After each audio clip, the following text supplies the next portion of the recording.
Allahümme salli ala Muhammedin ve ali Muhammed. Euzu billahi mineşşeytanirracim. Bismillahirrahmanirrahim. Elhamdülillahi Rabbil alemin. Ve bari'il halaikil ecma'in. Ve salatu ve selamu ala seyyidina ve nebiyyina Habibi ilahil alemin ve tabibi nufusina Ebil Qasim Muhammed.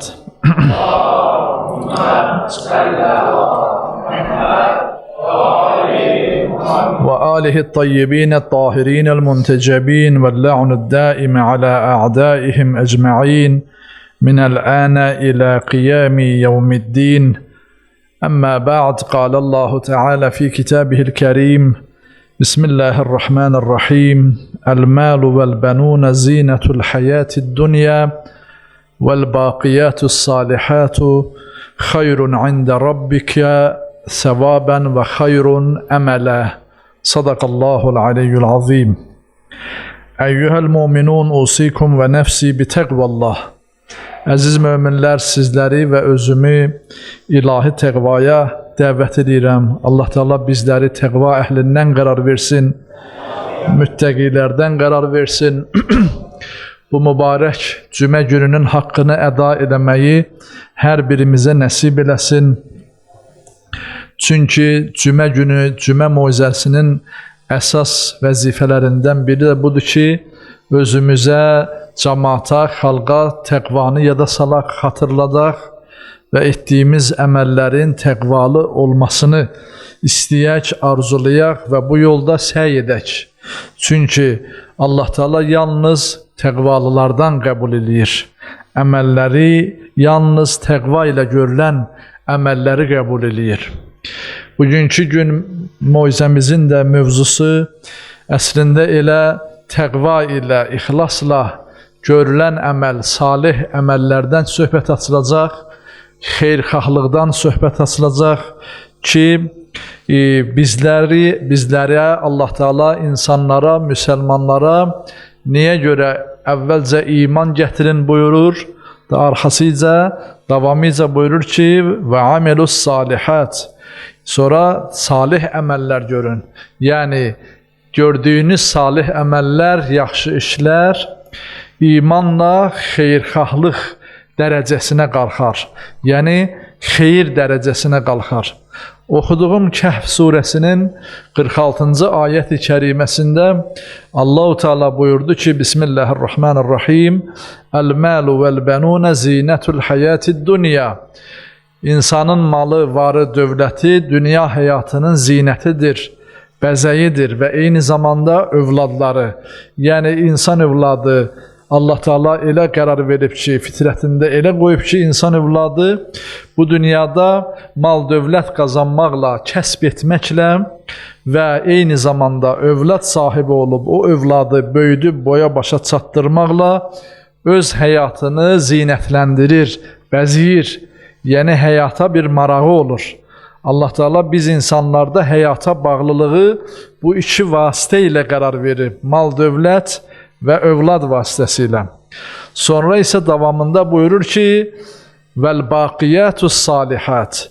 Baqi olan, yəni qiyamət gününə, axirət gününə aparacağın salih əməllər, bu iki ünsür, iki alət ki, Allah Teala bizə əta edib, mal, dövlət və övladları ki, dünyamızı zinətləndirir.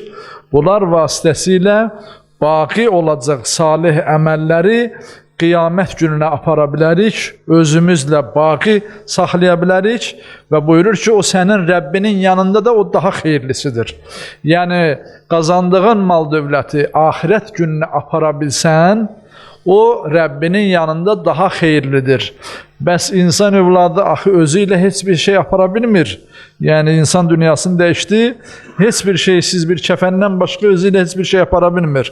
Yəni, bildiyimiz kimi Allah Teala buyurur ki, bizlərə qazandığınız mal, dövləti elə yerlərə xərcləyin ki, elə yolda istifadə eləyin ki, o əbədiyyətə çevrilsin. Yəni, xərclənib aradan gedib, onunla da bitən bir mal olmasın. Yəni yalnız elə xərclənməklə bitən, missiyası bitmiş bir mal olmasın. Və yaxud yalnız həyatda yaşayıb və sənin sadəcə nəslinin adını üzərində daşıdığın övlad olmasın. Elə bir övlad ki, o sənin üçün baqiyat-ı salihata çevrilsin. Yəni, yaxşı əmələ çevrilsin.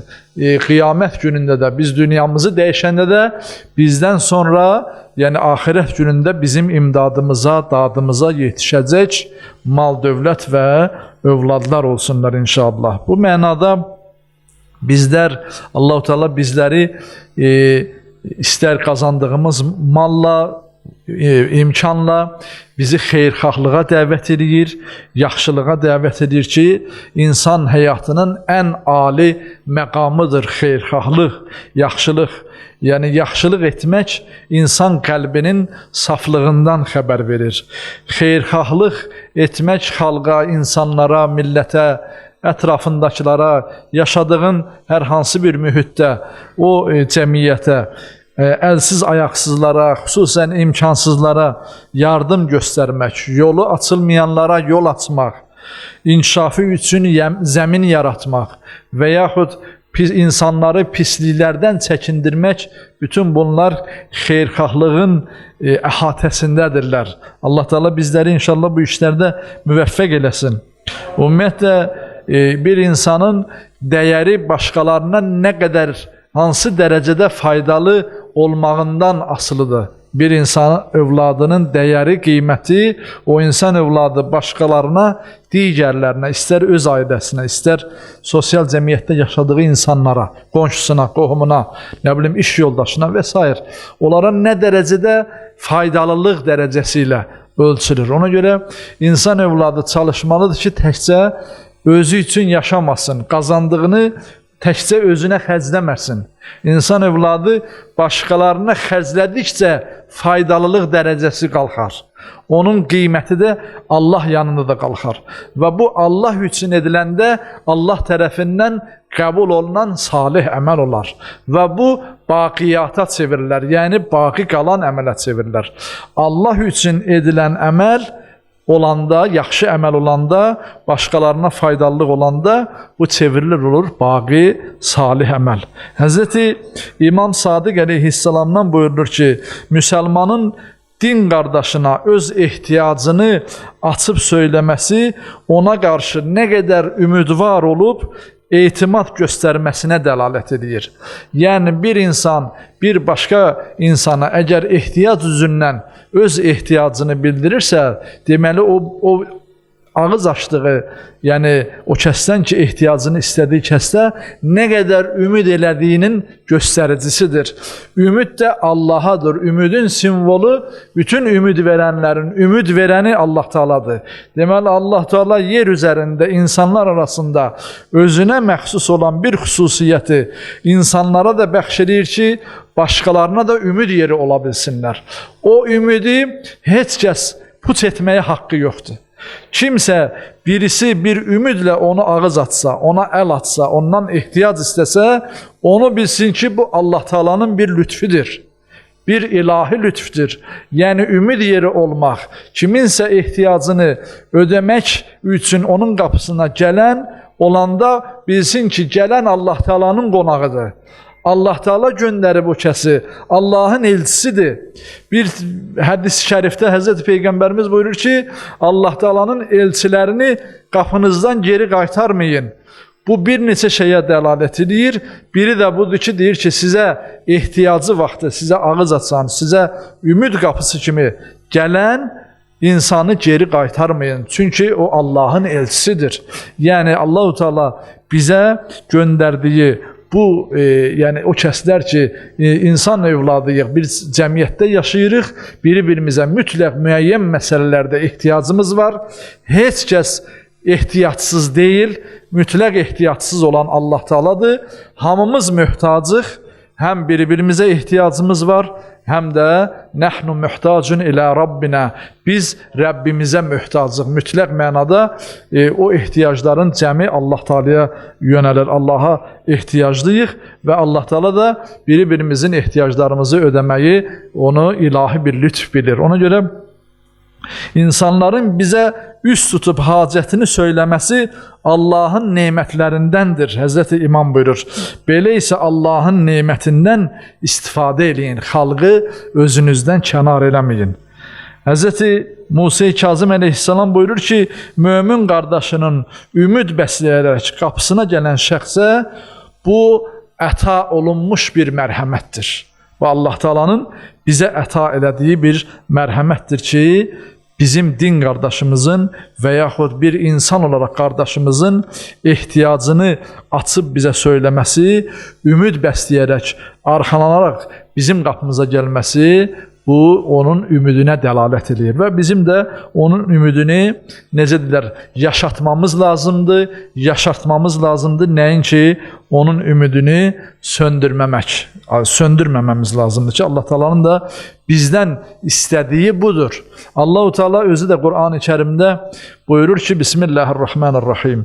Lən tənalul birra hatta tunfiqu mimmə tuhibbun. Siz yaxşılığa yetişməzsiniz. Yəni, yaxşı insan səviyyəsinə çatmazsınız, ta ki öz sevdiklərinizdən əta etmədikcə, öz sevdikləriniz şeylərdən insanlara bölüşmədikcə, insanlarla sevdiyimiz malı, sevdiyimiz hər hansı bir əşyanı, ehtiyacımız olan, çünki insan nəyi sevər? Ehtiyacı olduğu şeyi sevər. Hətta ehtiyacınız olsa belə o şeyləri paylaşmasanız, deyir, onda yaxşılıq məqamına yetişməzsiniz. Həzrəti xanım Fatimə Zəhra salamullah aleyha izdivac günündə gəlinlik paltarı geydiyi bir vaxtda onun yanına bir fəqirə xanım yaxınlaşır. Deyir ki, ya bintə Rasulillah, ey Rasulullahın qızı, mənə bir geyim ver, geyinməyə paltarım yoxdur. Yəni, öz hacətini, ehtiyacını bildirir. Xanım Zəhra salamullah aleyha toy günüdür, gəlin köçəcək gündür, amma həyatında geydiyi, o bir günkü geydiyi o gözəl libasını, toy libasını dəyişdirir və o xanıma ihsan edir, infaq edir. Və sonra soruşanda ki, ey Peyğəmbərin qızı, axı sənin başqa paltarların da var idi, onlardan da verə bilərdin. Niyə bu paltarı verdin? Həzrəti xanım bu ayət-i kəriməni oxudu.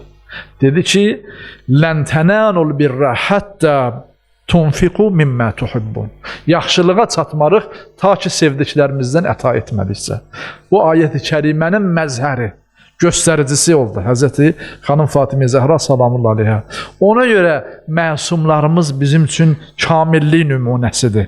Ona görə onlar bizə Allah Taala'nın dəlillərini göstərən və Allaha etiqadda bizi möhkəmləndirən əsas dəlillərimizdir. Həzrəti İmam Cəfər Sadiq əleyhissalamın səhabələrindən bu dünyada gözləri kör olan Əbu Bəsir adında bir səhabəsi vardı. Bilirsiniz, Əbu Bəsir, yəni bəsirət sahibi, gözə sahib olan deməkdir. Əslində Əbu Bəsir bu dünyada gözləri görməyən biri olub. Məşhur da səhabədir. Bir çox hədislər Əbu Bəsirdən nəql olunub. Həzrəti İmam Cəfər Sadiq əleyhissalamdan. Amma Əbu Bəsir bu dünyada kör olmasına baxmayaraq bir ayət-i kərimə var Qur'an-ı Kərimdə, buyurur ki, Bismillahirrahmanirrahim.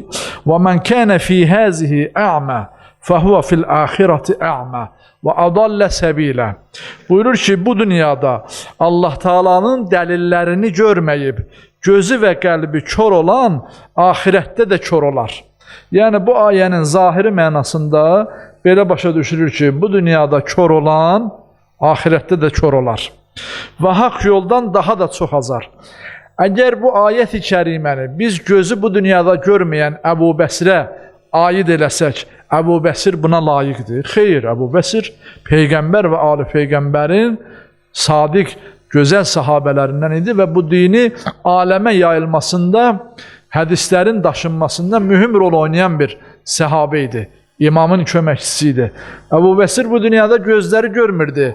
Amma bu ayət-i kərime o kəslərə aiddir ki, zahiri gözləri bu dünyada ikən kör olub, ahirətdə də onlar kör olacaq. Xeyr, əsla belə deyil. Bunu Fəxri Razinin gözəl bir rübayisi var. Fəxri Razi böyük əhl-i sünnə alimlərindəndir, müfəssirdir, Qur'an-ı Kərim təfsirçisidir. Onun gözəl bir rübayisi var. Buyurur ki, qorxuram köç eləyəm, amma canı görməyəm. Qorxuram bu dünyadan köçəm, amma canı, yəni Allahı görməyəm. Qorxuram tərk eləyəm, bu dünyanı görməyəm. Mülk aləmindən köçərək cana doğru gedərkən, bu dünyada amma ki, canı görə bilməyəm. Burada Fəxri Razi, qorxuram bu dünyadan gedəm, amma dünyanı görməyəm deməkdə, o deməkdir ki, mən bu dünyanın, nə bilim, ulduzlarını, səmanı, yeri, nə bilim, bu gördüyümüz divarı, qapı, pəncərələri görməyəm mənasında demir. Əbu Bəsir buyurur ki, qorxuram ki, ürəyimdəki göz açılmadan mən bu dünyadan köçəm. Qorxuram ki, bəsirət gözüm açılmadan mən bu dünyadan köçəm. Qorxuram ki, dünyanın ruhunu başa düşməyəm. Dünyanın başlanğıcını və sonunu anlamayam. Anlamadan tərk edəyəm bu dünyanı. Ondan qorxuram. Ona görə deyir ki, mən bədən aləmində ruh aləmini görməmişəmsə, deməli, bu aləmdən ruh aləminə gedəndə oranı necə görə bilərəm? Yəni, mən nə qədər ki, bədən aləmindəyəm, mən gərək bu bədən aləmində, bu təbiət aləmində olarkən ruh aləmini görə biləydim.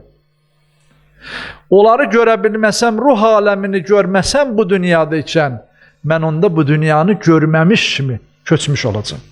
Bu dünyadan heç nə dərk edəməmiş kimi köçmüş olacam. Ona görə buyurur ki, qorxuram, bu dünyanı görmədən köçəm. Allah-u Teala Qur'an-ı Kerim'de buyurur, "Ennallaha yahulul mer'u, ennallaha yahulu beynel mer'i ve kalbih." Hakikaten Allah Teala insanın özü ile Rabbi arasında, insanın özü ile kalbi arasındadır.